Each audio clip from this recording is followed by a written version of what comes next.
ಕೇಂದ್ರ ಸಚಿವರಾದ ಕುಮಾರಿ ಶೋಭಾ ಕಾರಂದ್ಲಾಜೆ ಅವರಿಗೂ ಸ್ವಾಗತ ಕೋರ್ತಾ ಇದ್ದೇನೆ. ರಾಜ್ಯ ಕಾರ್ಯದರ್ಶಿಗಳಾದ ಶ್ರೀ ಮುನಿರಾಜು ಅವರಿಗೂ ಸ್ವಾಗತ ಕೋರ್ತಾ ಇದ್ದೇನೆ. ರಾಜ್ಯ ವಕ್ತಾರರಾದ ಶ್ರೀ ಸುರಭಿ ಅವರಿಗೆ ಸ್ವಾಗತ ಕೋರ್ತಾ ಇದ್ದೇನೆ. ಬೆಂಗಳೂರು ಉತ್ತರ ಜಿಲ್ಲೆಯ ಅಧ್ಯಕ್ಷರಾದ ಶ್ರೀ ಹರೀಶ್ ಅವರಿಗೂ ಸ್ವಾಗತ ಕೋರ್ತಾ ಇದ್ದೇನೆ. ಸೊ ಮಾಧ್ಯಮ ಮಿತ್ರರನ್ನು ಉದ್ದೇಶಿಸಿ ಈ ಪತ್ರಿಕಾಗೋಷ್ಠಿ ನಡೆಸಿಕೊಡ್ಬೇಕು ಅಂತ ಹೇಳಿ ಕೇಂದ್ರ ಸಚಿವರಿಗೆ ಮನವಿ ಮಾಡ್ಕೊಳ್ತಾ ಇದ್ದೀನಿ. ಮಾಧ್ಯಮದ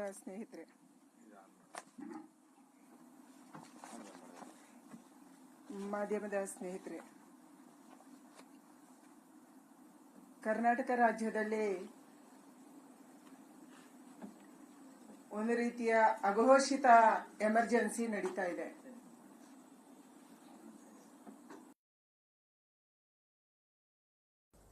ಸಿದ್ದರಾಮಯ್ಯನವರು ಮುಖ್ಯಮಂತ್ರಿ ಆದ ಮೇಲೆ ಹಿಟ್ಲರ್ ಆಗಿದ್ದಾರೆ.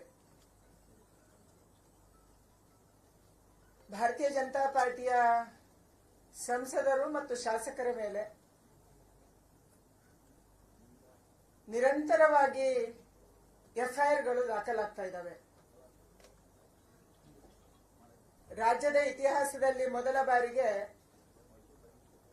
ವಿರೋಧ ಪಕ್ಷದ ನಾಯಕನ ಮೇಲೆ ಎಫ್ಐಆರ್ ದಾಖಲಾಗುತ್ತೆ. ಕೇಂದ್ರದ ಸಚಿವರ ಮೇಲೆ ಎಫ್ಐಆರ್ ದಾಖಲಾಯಿತು. ನಮ್ಮ ಬೆಂಗಳೂರು ಸಂಸದ ತೇಜಸ್ವಿ ಸೂರ್ಯ ಮೇಲೆ ಎಫ್ಐಆರ್ ದಾಖಲಾಗಿದೆ. ಹರೀಶ್ ಪೂಂಜಾ ಮೇಲೆ, ಬಸನಗೌಡ ಪಾಟೀಲ್ ಯತ್ನಾಳ್ ಮೇಲೆ, ಅರವಿಂದ್ ಬೆಲ್ಲದ ಮೇಲೆ, ಭರತ್ ಶೆಟ್ಟಿ ಮೇಲೆ ಈ ರೀತಿ ನಿರಂತರವಾಗಿ ಭಾರತೀಯ ಜನತಾ ಪಾರ್ಟಿಯ ನಾಯಕರನ್ನ, ಕಾರ್ಯಕರ್ತರನ್ನ ಹತ್ತಿಕ್ಕುವಂತ, ಅವರ ಧ್ವನಿಯನ್ನ ಅಡಗಿಸುವಂತ ಕೆಲಸವನ್ನ ಕಾಂಗ್ರೆಸ್ ಸರ್ಕಾರದ ನೇತೃತ್ವದಲ್ಲಿ ಮಾಡಲಾಗ್ತಾ ಇದೆ. ನಾನು ಸಿದ್ದರಾಮಯ್ಯನವರಿಗೆ ಒಂದೇ ಪ್ರಶ್ನೆ ಕೇಳಕ್ಕೆ ಇಚ್ಛೆ ಪಡುವಂತದ್ದು, ಐವನ್ ಡಿಸೋಜ್ ಅವರು ಬಾಂಗ್ಲಾ ಮಾದರಿಯಲ್ಲಿ ರಾಜ್ಯಪಾಲರನ್ನ ಓಡಿಸ್ತೀವಿ ಅಂತ ಹೇಳಿದ್ರು. ನಮ್ಮ ಮಂಗಳೂರಿನ ಜನ, ಕಾರ್ಯಕರ್ತರು ದಿನಾ ಪೊಲೀಸ್ ಸ್ಟೇಷನ್ಗೆ ಹೋಗ್ತಾ ಇದ್ದಾರೆ, ಕಂಪ್ಲೇಂಟ್ ಕೊಡ್ತಾ ಇದ್ದಾರೆ. ಆದ್ರೆ ಕಂಪ್ಲೇಂಟ್ ಅನ್ನ ಇವತ್ತಿನ ತನಕ ತಗೊಂಡಿಲ್ಲ. ಅವರ ಮೇಲೆ ಎಫ್ಐಆರ್ ದಾಖಲಾಗಲ್ಲ. ಅತ್ಯಂತ ಪ್ರಾಮಾಣಿಕ ಅಧಿಕಾರಿ ಪರಶುರಾಮ ಆತ್ಮಹತ್ಯೆಯನ್ನ ಮಾಡಿಕೊಂಡ್ರು. ಕಾಂಗ್ರೆಸ್ಸಿನ ಎಂಎಲ್ಎ ಮತ್ತು ಎಂಎಲ್ಎಯ ಮಗ ಸೇರಿ ನಂಗೆ ಹಣದ ಆಮಿಷವನ್ನ ಒಡ್ಡಿದ್ರು, ಹಣವನ್ನ ಕೇಳಿದ್ರು. ಅದಕ್ಕಾಗಿ ನನ್ನ ಹತ್ರ ಕೊಡಕ್ಕೆ ಶಕ್ತಿ ಇಲ್ಲ, ನಂಗೆ ಹಿಂಸೆ ಕೊಡ್ತಾ ಇದ್ದಾರೆ, ಈ ಕಾರಣಕ್ಕಾಗಿ ನಾನು ಸಾಯ್ತೀನಿ ಅಂತ ಹೇಳಿ ಸತ್ರು. ಅವರ ಮೇಲೆ ಎಫ್ಐಆರ್ ದಾಖಲು ಮಾಡಕ್ಕೆ ಹಿಂದೆ ಮುಂದೆ ನೋಡಿದ್ರಿ.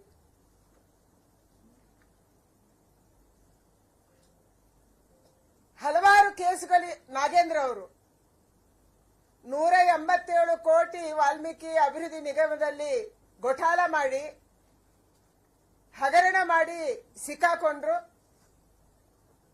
ನೀವು ಎಸ್ಐಟಿಯನ್ನ ರಚನೆ ಮಾಡಿದ್ರಿ. ಎಸ್ಐಟಿಯ ರಿಪೋರ್ಟ್ ಅನ್ನ ಓದಿದ್ದೀರಾ ಸಿದ್ದರಾಮಯ್ಯನವರೇ? ಆ ರಿಪೋರ್ಟ್ ಅಲ್ಲಿ ಇವತ್ತು ಎಸ್ಐಟಿ ಮಾಡಿದಂತ ರಿಪೋರ್ಟ್ ಅಲ್ಲಿ ನಾಗೇಂದ್ರ ಅವರ ಹೆಸರೇ ಇಲ್ಲ. ಅವರ ಅಪರಾಧಿನೇ ಅಲ್ಲ. ಕರ್ನಾಟಕ ರಾಜ್ಯವನ್ನ ನೀವೇನ್ ಮಾಡಕ್ಕೆ ಹೊರಟಿದ್ದೀರಿ? ನಾಗಮಂಗಲದಲ್ಲಿ ಘಟನೆ ನಡೆಯಿತು. ದೇಶದ ಇತಿಹಾಸದಲ್ಲಿ ಮೊದಲ ಬಾರಿಗೆ ಕರ್ನಾಟಕದಲ್ಲಿ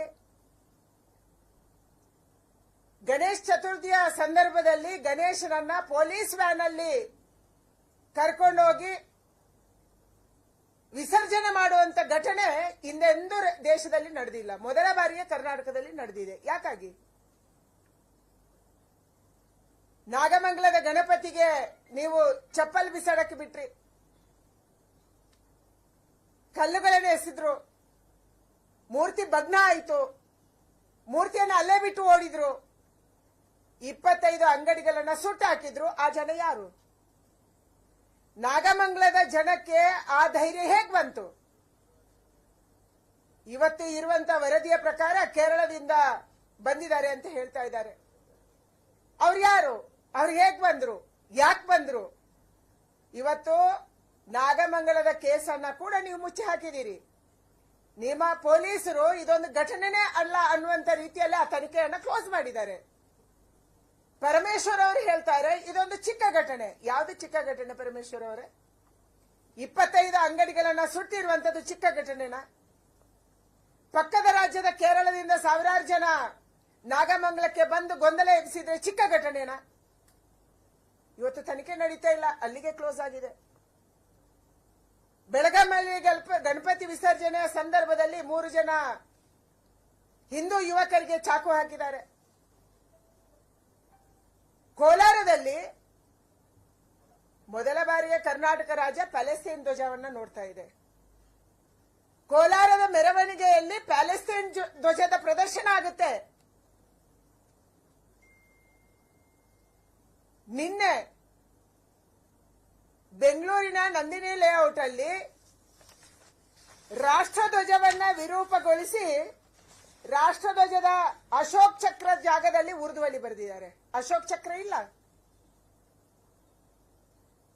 ಇಂಥ ಧ್ವಜವನ್ನ ಬೆಂಗಳೂರಿನಲ್ಲಿ ಏರಿಸ್ತಾ ಇದ್ದಾರೆ. ತ್ರಿವರ್ಣ ಧ್ವಜದಲ್ಲಿ ಅಶೋಕ್ ಚಕ್ರವನ್ನ ತೆಗೆದು ಉರ್ದುವಲ್ಲಿ ಖಡ್ಗವನ್ನ ಬರೆದಿದ್ದಾರೆ ಮತ್ತು ಅದರಲ್ಲಿ ಉರ್ದುವಲ್ಲಿ ಏನೋ ಬರೆದಿದ್ದಾರೆ.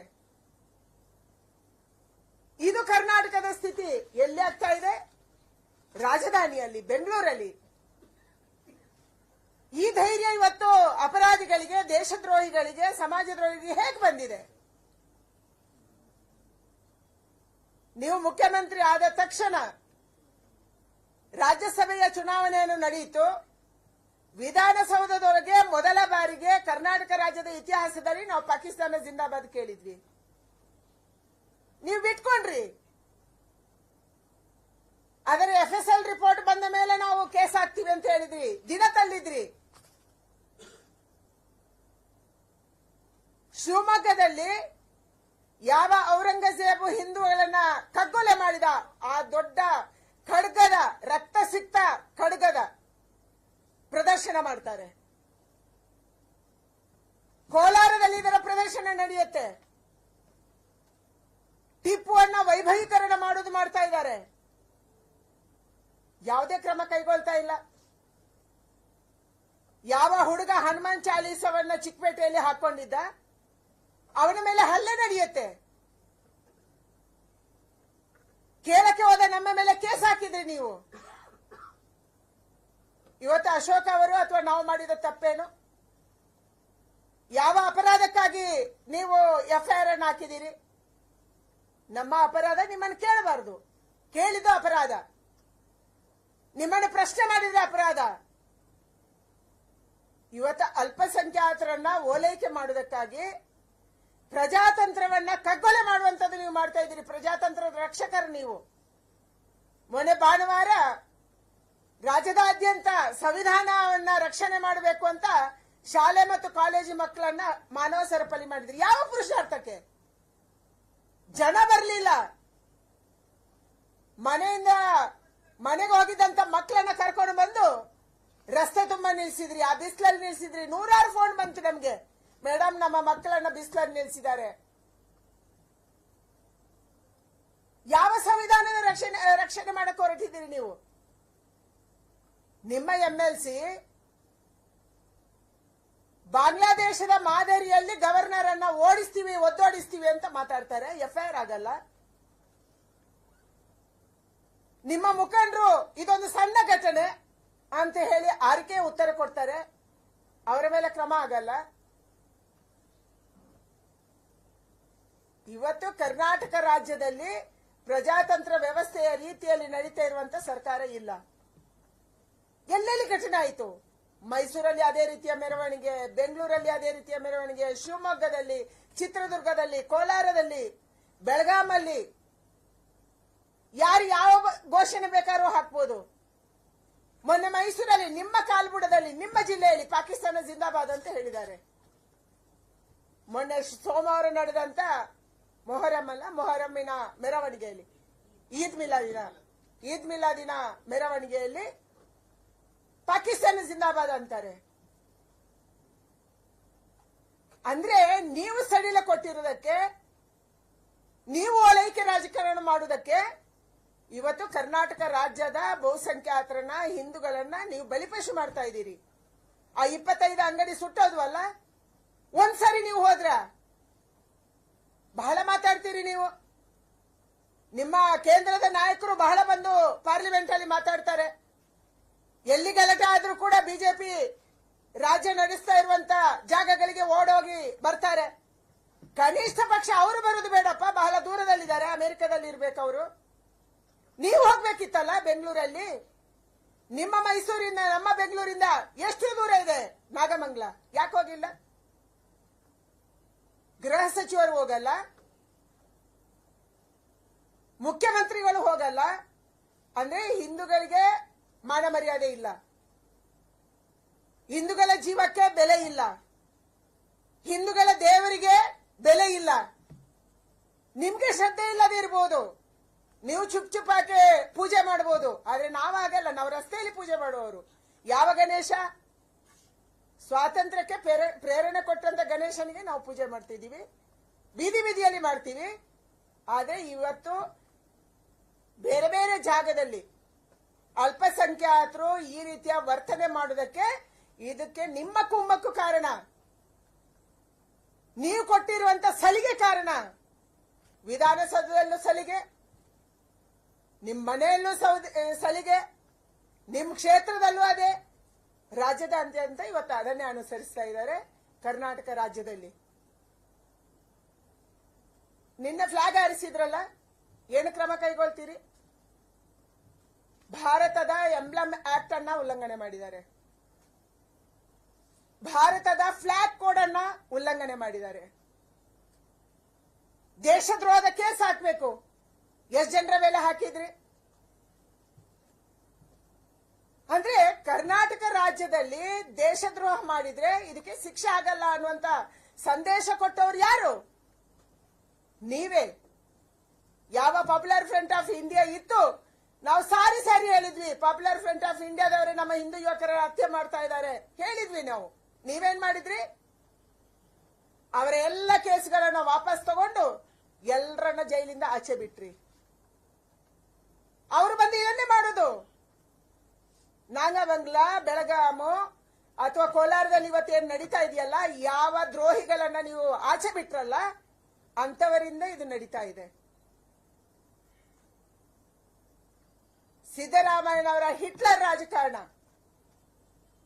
ಸಿದ್ದರಾಮಯ್ಯನವರ ಒಂದು ರೀತಿಯ ಅಘೋಷಿತ ಎಮರ್ಜೆನ್ಸಿ, ತುರ್ತು ಪರಿಸ್ಥಿತಿ ಇವತ್ತು ಕರ್ನಾಟಕ ರಾಜ್ಯದಲ್ಲಿ ನಮ್ಮನ್ನ ಅತ್ಯಂತ ಭಯಭೀತವಾಗಿ ಓಡಾಡುವ ರೀತಿಯಲ್ಲಿ ಮಾಡ್ತಾ ಇದೆ. ನಮ್ಮ ಕಾರ್ಯಕರ್ತರ ಮೇಲೆ ಪದೇ ಪದೇ ಕೇಸು, ಯಾರು ಕೇಳೋರಿಲ್ಲ. ಪೊಲೀಸ್ ಸ್ಟೇಷನ್ ಹೋದ್ರೆ ಎಫ್ಐಆರ್ ತಗೊಳ್ಳಲ್ಲ, ಒಂದು ಪಾರ್ಟಿದು ತಗೊಂತಾರೆ, ಇನ್ನೊಂದು ಪಾರ್ಟಿದು ತಗೊಳ್ಳಲ್ಲ, ನ್ಯಾಯಯುತವಾಗಿ ತನಿಖೆ ಮಾಡಲ್ಲ. ನಮ್ಮ ಕಾರ್ಯಕರ್ತರ ಹೆದರಿಸುವಂತದ್ದು. ನೀವು ಯಾವುದೇ ಕೆಲಸಕ್ಕೆ ಆಚೆ ಬಂದ್ರೆ ಎಫ್ಐಆರ್ ಹಾಕ್ತೀವಿ, ಅರೆಸ್ಟ್ ಮಾಡ್ತೀವಿ, ಪೊಲೀಸ್ ಸ್ಟೇಷನ್ ಅಲ್ಲಿ ಕೂರಿಸ್ತೀವಿ, ಜೈಲು ಕಳಿಸ್ತೀವಿ. ಇದು ಇವತ್ತು ಸಿದ್ದರಾಮಯ್ಯನವರ ಆಡಳಿತ. ಅದಕ್ಕಾಗಿ ನಾನು ಆಗ್ರಹ ಮಾಡ್ತೀನಿ, ಇಂಥ ಮಾನಸಿಕತೆಯನ್ನು ಬಿಟ್ಬಿಡಿ. ನಾವು ಹೆದರಿ ಓಡೋಗೋರಲ್ಲ. ನೀವು 100 ಎಫ್ಐಆರ್ ಹಾಕಿ, ನಾವು ಯಾವ ಎಫ್ಐಆರ್ಗೆ ಹೆದರಲ್ಲ. ಹನುಮಾನ ಚಾಲೀಸಕ್ಕೆ ನಾವು ಹೋಗಿ ಪ್ರತಿಭಟನೆಗೆ ಹೋದ್ರೆ ಅದಕ್ಕೂ ಎಫ್ಐಆರ್ ಹಾಕಿದ್ರಿ. ಇಲ್ಲಿ ಮಾತ್ರ ಅಲ್ಲ, ನಿಮ್ಮ ಪಾರ್ಟ್ನರ್ ಅಲ್ಲಿನೂ ಹಾಕಿದ್ರು, ಚೆನ್ನೈನಲ್ಲಿ. ಸಾರಿ ಕೇಳಕ್ ಹೇಳಿದ್ರು ಕೋರ್ಟ್ ಅಲ್ಲಿ. ಅಲ್ಲಿ ಅಡ್ವೊಕೇಟ್ ಜನರಲ್ ಬಂದು ನಾನು ಹೇಳಿದೆ, ನಾವು ಸಾರಿ ಕೇಳೋ ಪ್ರಶ್ನೆ ಬರಲ್ಲ, ನಾವು ಕೇಸನ್ನ ಫೈಟ್ ಮಾಡ್ತೀವಿ, ಸುಪ್ರೀಂ ಕೋರ್ಟ್ಗೆ ಹೋಗ್ತೀರಾ, ಹೋಗ್ತೀವಿ. ಇಲ್ಲಿನೂ ಇವತ್ತು ಕೇಸ್ ನಡೀತಾ ಇದೆ, ಹನುಮಾನ್ ಚಾಲೀಸದು. ಮತ್ತೊಂದು ಕೇಸ್ ಹಾಕಿದ್ರಿ ನಾಗಮಂಗಲದ್ದು. ನಾವ್ ಹೆದರಿ ಓಡಿ ಹೋಗಲ್ಲ ಸಿದ್ದರಾಮಯ್ಯನವರೇ. ನಾವು ಹೋರಾಟ ಮಾಡ್ಕೊಂಡು ಬಂದಂತವರು. ನಮ್ಮ ಯಾವುದೇ ಶಾಸಕರ ಮೇಲೆ, ಯಾವುದೇ ಕಾರ್ಯಕರ್ತರ ಮೇಲೆ ನೀವು ಕೇಸ್ ಹಾಕಿದ್ರು ನಾವು ಸುಮ್ಮನೆ ಇರಲ್ಲ, ಹೋರಾಟ ಮಾಡೋರೆ. ಸತ್ಯವನ್ನು ಸತ್ಯ ಅಂತ ಹೇಳೋರೆ, ನ್ಯಾಯಕ್ಕಾಗಿ ನಾವು ಹೋರಾಟ ಮಾಡೋರೆ.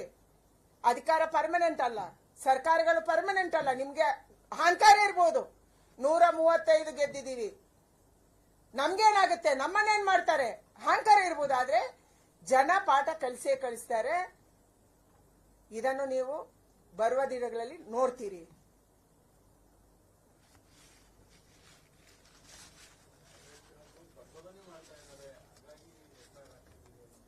ಯಾವ ಪ್ರಚೋದನೆ?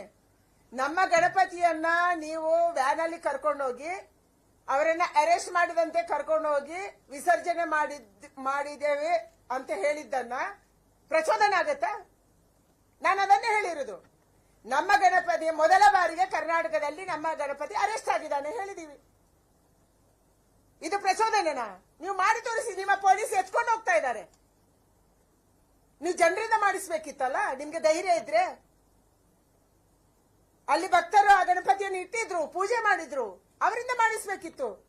ನಿಮ್ ಸರ್ಕಾರಕ್ಕೆ ಅಷ್ಟು ತಾಕತ್ತಿಲ್ಲ ಅಂದ್ರೆ ನಿಮ್ಮ ಪೊಲೀಸ್ ಅದನ್ನು ಎತ್ಕೊಂಡು ಹೋಗ್ತಾನೆ, ವ್ಯಾನ್ ಅಲ್ಲಿ, ಪೊಲೀಸ್ ವ್ಯಾನ್ ಅಲ್ಲಿ ಕೂಡಿಸ್ತಾನೆ, ಅವನು ತಗೊಂಡೋಗಿ ವಿಸರ್ಜನೆ ಮಾಡ್ತಾನೆ ಅಂದ್ರೆ ಏನ್ ನಡೀತಿದೆ? ಇದು ಪ್ರಚೋದನೆನಾ?